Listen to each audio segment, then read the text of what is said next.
মসজিদে ছোট ছোট শিশুদেরকে নিয়ে যাওয়া এটা ইসলামের দৃষ্টিতে কি জায়েজ নাকি না জায়েজ, এ বিষয় নিয়ে ধোঁয়াশা দেখা যায়। বিশেষ করে আমাদের দেশে মসজিদগুলোতে ছোট বাচ্চাদেরকে নিয়ে গেলে কিছু মানুষকে দেখা যায় এরকম জোরে ধমক দেয় যে বাচ্চা আর জীবনের তরে মসজিদে আসার নাম মুখে নেয় না। আবার এর বিপরীতে কিছু লোককে দেখা যায় পিচ্ছি পিচ্ছি কিছু বাচ্চাকে মসজিদে আনে, এরা এত ডিস্টার্ব করে যে মসজিদে মুসল্লিদের নামাজে মনোযোগ রাখা কঠিন হয়ে যায়। এখন কথা হলো বাচ্চাদেরকে মসজিদে আসলে আনা উচিত নাকি উচিত না। এর উত্তরে বলবো বেশিরভাগ উলামা ইকরামেরই মত হলো যে ছোট শিশুদেরকে মসজিদে যাওয়ার সময় সালাতে বাবা দাদা তারা নিয়ে যেতে পারেন, এর অনুমতি আছে ইসলামী শরিয়াতে।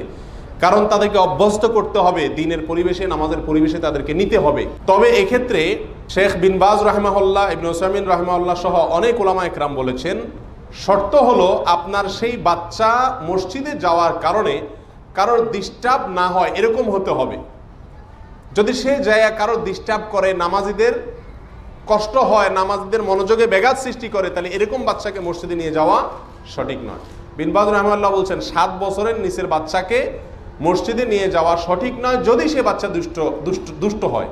আর যদি সভ্যশান্ত হয় বা তাকে বললে শুনবে এরকম মনে হয় তাহলে ছোট হইলেও নেওয়া যাবে। 7 বছর থেকে নেওয়া যাবে, কারণ নবী আলাইহিস সালাম বলেছেন মুরু আওলাদাকুম বিসসালাতি ওয়া হুম আবনাউ সাবঈ সিনিন, তোমাদের সন্তানদেরকে সালাতের নির্দেশ করো, নামাজের নির্দেশ করো বাচ্চাদেরকে যদি তারা 7 বছর বয়সের হয়। অতএব 7 বছর থেকে যেহেতু নামাজের নির্দেশ তার উপরে আসছে বিধায় 7 বছরের পর থেকে নেওয়া যাবে, এ নিয়ে কোনো সন্দেহ নাই। তার আগেরগুলো নেওয়া যাবে কিনা সেটা হলো আলোচনার সাপেক্ষ বিষয়। যদি অন্য মুসল্লিদের ডিস্টার্ব করে তাহলে নেওয়া যাবে না, আর না হলে নেওয়া যাবে। ফতোয়ায়ে শামী রাদ্দুল মুহতার সহ অন্যান্য ফতোয়ার কিতাবেও আসছে যে বাচ্চাদেরকে মসজিদে নেওয়া যাবে, তবে তাদের কাতার হবে বড়দের পিছনে। অবশ্য এখনকার উলামা ইকরাম বলেন যেহেতু আজকালকের বাচ্চারা অনেক বেশি দুষ্ট হয়ে পড়ছে, সেহেতু পিছনে তাদের আলাদা কাতার দিলে যদি তারা দুষ্টামি আরো একসাথে যোগ দিয়ে করার আশঙ্কা থাকে তাহলে সেক্ষেত্রে তাদেরকে বড়দের সঙ্গে রাখা যাবে। নবী আলাইহিস সালাতু ওয়াস সালামের যুগে সাহাবায়ে কেরাম বাচ্চাদেরকে মসজিদে কম বেশ নিয়ে আসতেন। নবী আলাইহিস সালাতু ওয়াস সালাম নিজেও একবার উমামা ইবনে যায়নাব রাদিয়াল্লাহু তাআলা আনহা ছোট পিচ্ছিকে সাথে নিয়ে মসজিদে এসেছিলেন এবং সালাত আদায় করেছেন। আল্লামা আইনী রাহমাহুল্লাহ বলেন যে এখান থেকে প্রমাণ হয় বাচ্চাদেরকে মসজিদে নিয়ে আসা জায়েজ আছে, তবে শর্ত হলো মুসল্লিদের যাতে ডিস্টার্ব না হয়।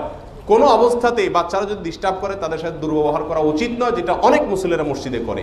আল্লাহ তাআলা আমাদের সবাইকে বুঝার তৌফিক দান করুন, সঠিকটার উপর আমল করার তৌফিক দান করুন। জাযাকুমুল্লাহু খায়রান।